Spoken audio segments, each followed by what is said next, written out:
Assalamualaikum warahmatullahi wabarakatuh. Kembali lagi dengan saya Rendra di ruang sunyi yang akan menemani malam kesendirianmu. Sebelum masuk ke ceritanya, tarik selimutmu, matikan lampu kamarmu. Mari kita simak ceritanya. Langit di luar jendela mulai berubah oranye keunguan, seakan menggambarkan peralihan antara siang dan malam. Di dalam kos yang biasanya ramai dengan obrolan dan tawa teman-teman, kini hanya ada keheningan. Sasa duduk sendirian di ruang tengah, memandang layar ponselnya yang sepi dari notifikasi. Semua penghuni lain sudah pulang sejak siang tadi, meninggalkan kos yang terasa lebih luas daripada biasanya. Angin sore merayap masuk melalui jendela yang setengah terbuka, membawa serta suara dedaunan kering yang bergesekan di luar. Sebuah jam dinding tua di ruang tamu berdetak pelan. Suaranya menggema di ruangan yang kosong. Sasa merasakan sesuatu yang aneh. Tidak ada apa-apa, hanya perasaan itu. Perasaan seolah dia tidak benar-benar sendirian. Lampu di dapur tiba-tiba berkedip sekali, lalu padam. Sasa menoleh cepat, menatap ke arah gelap di ujung lorong. Dia mencoba menenangkan dirinya, berpikir bahwa ini pasti hanya masalah listrik biasa. Tapi suara lirih yang seperti bisikan samar mulai terdengar. Suara itu berasal dari kamar paling ujung, kamar yang sudah lama kosong sejak penghuni terakhirnya pindah tanpa pamit. Sasa! Suara itu memanggil, nyaris tak terdengar, seperti hanya berbisik di balik pikirannya. Langit semakin gelap, hanya tersisa semburat jingga samar di cakrawala. Sasa masih terpaku di ruang tengah, tubuhnya terasa kaku karena perasaan aneh yang sejak tadi menyelimutinya. Suara lirih itu sudah hilang, tetapi bayangannya masih bergema di pikirannya. Dia menggeleng pelan, mencoba mengusir rasa takut yang perlahan merayap. Nggak bisa. Aku nggak betah sendirian kayak gini, gumamnya pelan. Sasa meraih ponselnya yang tergeletak di meja. Setelah berpikir sejenak, dia memutuskan untuk pulang ke rumah malam itu juga. Jarak 3 jam ke rumahnya di desa bukan masalah besar, pikirnya. Lebih baik bertemu keluarga daripada tinggal di kos yang kosong ini. Dia pun segera menelepon ibunya. Setelah beberapa dering, suara lembut ibunya terdengar di seberang. Halo Sasa, ada apa nak? Bu, aku mau pulang sekarang. Kos sepi banget, semua teman-teman pulang. Aku sendirian di sini. Rasanya nggak enak, kata Sasa dengan nada memohon. Pulang sekarang? Sudah maghrib nak. Bahaya kalau kamu berkendara malam-malam. Lagi pula jalan ke desa kan gelap dan sepi. Nggak usah buru-buru. Besok pagi saja pulangnya, balas ibunya terdengar khawatir. Tapi Bu, aku nggak betah di sini. Rasanya ada yang aneh di kos, kata Sasa dengan suara sedikit bergetar. Aku janji hati-hati di jalan. 3 jam saja kok. Nanti aku kabarin kalau sudah sampai. Sasa, ibunya mencoba membujuk lagi, tetapi Sasa sudah memutuskan. Maaf Bu, aku tetap pulang sekarang ya. Tolong jangan khawatir. Aku siap-siap dulu, ucapnya sebelum menutup telepon, mengabaikan protes kecil di ujung suara ibunya. Dengan cepat, Sasa membereskan barang-barang yang akan dibawa. Hanya pakaian seperlunya dan beberapa barang penting. Suasana kos masih sunyi, hanya terdengar langkahnya yang tergesa-gesa di lantai keramik. Ketika dia memasukkan barang terakhir ke dalam tas, samar-samar dia mendengar suara langkah kaki lain dari lorong. Sasa menghentikan kegiatannya, matanya memandang ke arah pintu kamar yang setengah terbuka. Langkah itu terdengar pelan, seperti seseorang yang sengaja menghindari perhatian. Jantungnya mulai berdetak kencang. Dia mengintip melalui celah pintu, tetapi lorong tampak kosong, hanya dihiasi bayangan dari lampu yang redup. Sasa merasakan bulu kuduknya meremang. Siapa yang mengetuk pintu malam-malam begini? Dengan ragu, dia berjalan ke arah pintu, mencoba mengintip melalui lubang intip. Namun lubang intip itu seperti tertutup oleh sesuatu, seolah ada seseorang yang berdiri terlalu dekat. Permisi, suara itu terdengar lagi.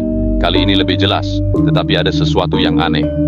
Suaranya terdengar serak, tidak dikenalnya, tetapi entah mengapa terasa familiar. Sasa menahan napas.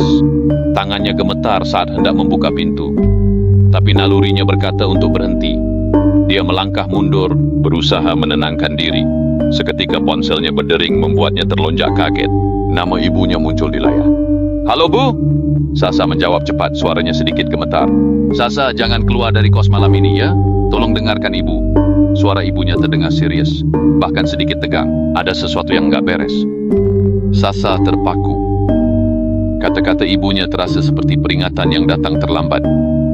Ketukan di pintu tiba-tiba berhenti, digantikan oleh suara langkah kaki yang menjauh, tetapi tidak terdengar seperti langkah manusia biasa. Lebih berat, lebih lambat, dan menggema. Jantung Sasa serasa berhenti. Dia menatap pintu dengan tatapan takut, sementara suara ibunya terus berbicara di telepon, mencoba menenangkannya. Namun, Sasa tahu malam ini tidak akan mudah baginya. Apapun yang ada di luar sana, entah apa itu, sepertinya tidak ingin dia pergi. Dengan langkah tergesa, Sasa akhirnya memutuskan untuk pergi.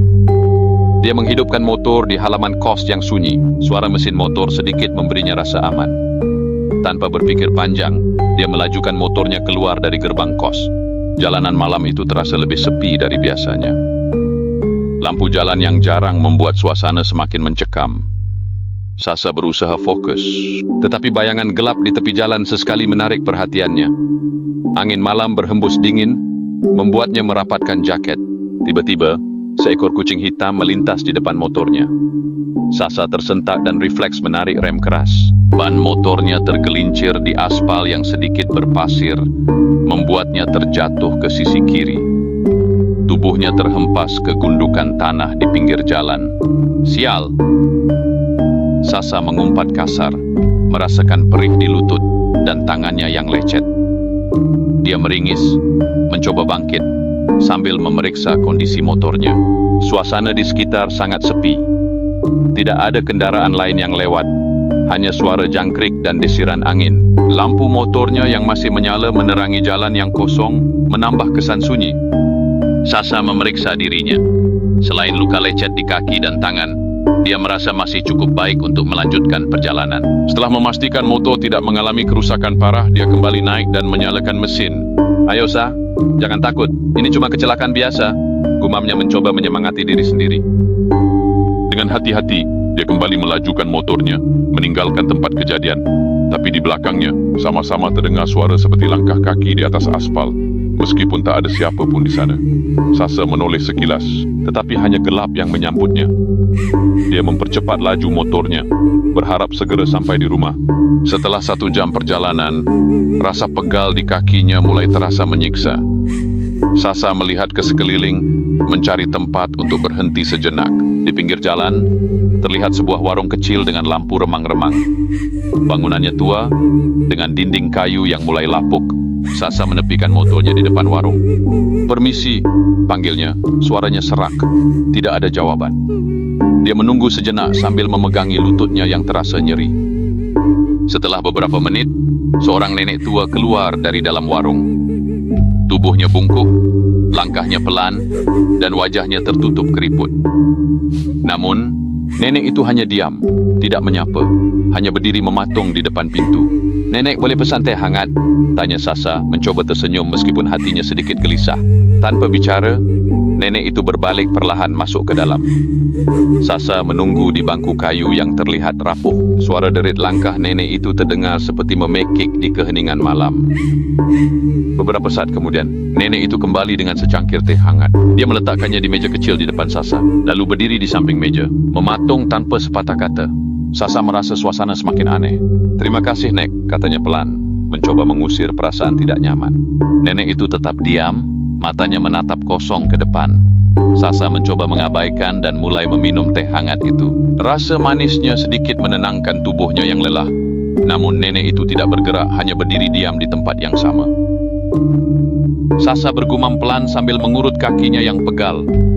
Ketika dia menoleh ke arah nenek itu lagi, dia merasa bulu kuduknya berdiri. Mata nenek itu kini menatap langsung padanya, dingin dan tajam, seolah menyimpan sesuatu yang sulit dijelaskan. "Nek, apa warung ini sudah lama ada di sini?" Sasa mencoba membuka percakapan, tetapi suaranya terdengar ragu. Nenek itu tetap diam.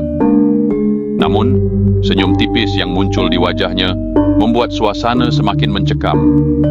Angin malam bertiup lebih kencang, membuat pintu warung bergoyang, dan menimbulkan suara berderit. Sasa merasa tenggorokannya tercekat, tapi dia memaksakan diri untuk tetap tenang. Kayaknya aku harus lanjut jalan, gumam Sasa, berdiri sambil merapikan jaketnya.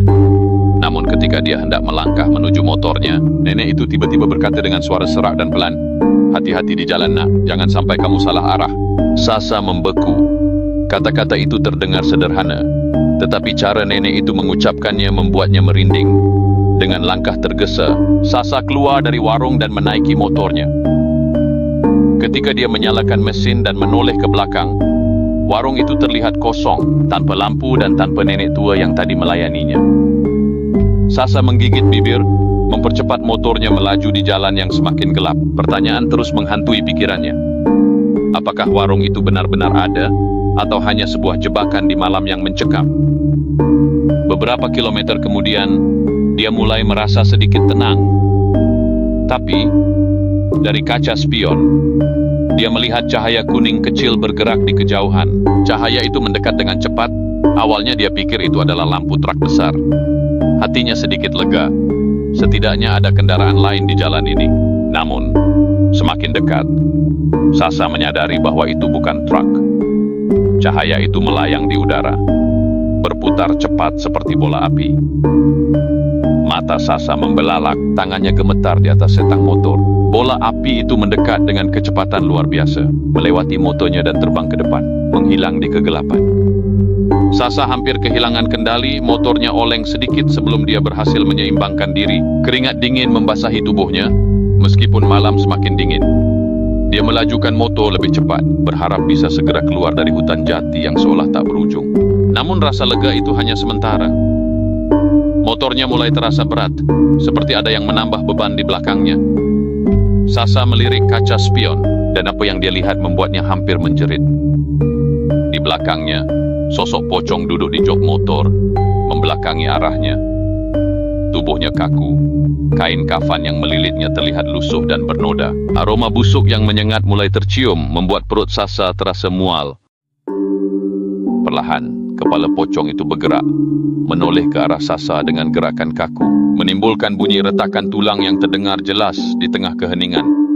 Wajahnya rusak parah, penuh bekas luka yang bernanah, dengan bercak hitam menjalar seperti tanda pembusukan. Sebuah senyum lebar yang mengerikan muncul, menampakkan gigi-gigi gelap yang bergerigi, seolah ingin mengunyah sesuatu. Sasa merasakan tubuhnya lemas. Sementara suara desisan aneh keluar dari mulut sosok itu, membuat napasnya tercekat dan tangannya bergetar di atas setang motor. Kepala pocong itu perlahan menoleh, memperlihatkan wajah yang rusak dan senyum lebar. Sasa menahan napas, matanya tidak beralih dari kaca spion. Pocong itu kini sepenuhnya menatapnya. Senyum mengerikan itu tidak berubah. Suara desisan semakin keras, seperti hembusan napas berat yang keluar dari tubuh yang tidak seharusnya bernapas. Jantungnya berdegup kencang, hampir seperti ingin keluar dari dadanya. Aku nggak gila, aku nggak gila. Gumam Sasa berulang kali, mencoba meyakinkan dirinya bahwa semua ini hanya ilusi. Tapi aroma busuk itu terlalu nyata, dan tatapan dingin pocong itu menembus punggungnya. Dia menambah kecepatan motornya, berharap sosok menyeramkan itu terlempar oleh kecepatan. Namun semakin dia melaju, pocong itu tetap berada di tempatnya, seolah terpaku di jok motor. Tangannya yang terikat kain kafan perlahan bergerak, seperti mencoba meraih bahu Sasa. Jangan sentuh aku!" teriak Sasa, suaranya hampir histeris. Tiba-tiba di depan jalan, sosok besar berbulu muncul. Matanya merah menyala, tubuhnya menjulang tinggi seperti makhluk yang bukan berasal dari dunia manusia. Sosok itu berdiri diam di tengah jalan, menghalangi perjalanan Sasa. Tubuhnya yang besar tampak memantulkan cahaya bulan, dan suara geraman rendah terdengar dari mulutnya yang penuh taring tajam. Sasa panik, mencoba membelokkan motornya, tetapi bannya tergelincir. Motor itu oleng, dan dia terlempar ke tanah keras di sisi jalan. Tubuhnya terguling beberapa meter sebelum akhirnya berhenti. Sasa merasakan perih di sekujur tubuhnya, tetapi yang lebih menakutkan adalah pemandangan di sekelilingnya. Pocong yang tadi berada di jok motornya kini berdiri tegak di depan. Kain kafannya berkibar tertiup angin. Sosok berbulu besar itu masih di tempatnya, mengeluarkan geraman yang semakin keras. Keduanya seolah mengurung Sasa di antara kegelapan malam dan rasa takut yang mencekam. "Apa yang kalian mau?" teriak Sasa, suaranya parau karena rasa takut yang memuncak. Tidak ada jawaban, hanya suara geraman dan desisan. Pocong itu mulai melangkah ke arahnya, langkahnya lambat tetapi pasti. Sementara sosok berbulu besar itu mendekat dari arah lain, mengeluarkan suara seperti seruan kematian. Sasa mencoba bangkit. Kakinya gemetar hebat. Dia tahu dia harus lari, tetapi tubuhnya seakan membeku. Namun, sebelum makhluk-makhluk itu bisa menyentuhnya, suara klakson keras terdengar dari kejauhan. Sebuah motor dengan lampu terang melaju cepat ke arah mereka.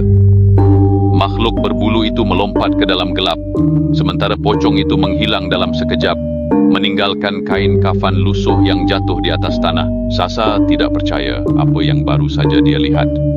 Motor itu berhenti di dekatnya. Seorang tukang sayur dengan wajah penuh kekhawatiran turun dan menghampirinya. "Pakai, nggak apa-apa. Kok sendirian di sini?" tanya tukang sayur itu. Sasa tidak bisa menjawab. Dia hanya menangis, mencoba mengatur napasnya yang tersengal. Tukang sayur itu membantu Sasa berdiri dan mengangkat motornya yang terjatuh. Setelah memastikan semuanya cukup aman, pria itu menawarkan untuk mengantarnya pulang. Perjalanan menuju rumah terasa seperti mimpi buruk yang belum selesai. Ketika akhirnya sampai di gang dekat rumahnya, Sasa melihat sesuatu yang membuatnya membeku lagi. Dari kejauhan, dia melihat ibunya berdiri di depan rumah, berbicara dengan seorang wanita yang tampak seperti dirinya sendiri. Wanita itu mengenakan baju yang sama dengan yang dipakai Sasa tadi malam. Rambutnya tergerai dan wajahnya terlihat identik. Sasa turun dari motor dan berlari, berteriak, "Bu, itu aku." Ibunya dan wanita itu menoleh bersamaan. Wajah ibunya berubah pucat, sementara wanita yang menyerupai Sasa tersenyum aneh sebelum perlahan memudar, menghilang dalam kegelapan. Sasa jatuh pingsan di pelukan ibunya. Tubuhnya tidak mampu lagi menahan semua ketakutan yang menumpuk. Ketika Sasa membuka mata, dia menemukan dirinya terbaring di kamar kosnya. Langit-langit kamar yang akrab menyambut pandangannya. Ponselnya berdering di meja, menampilkan nama ibunya. Dengan tangan gemetar, dia mengangkat telepon itu. "Sasa, nak, kamu nggak apa-apa?"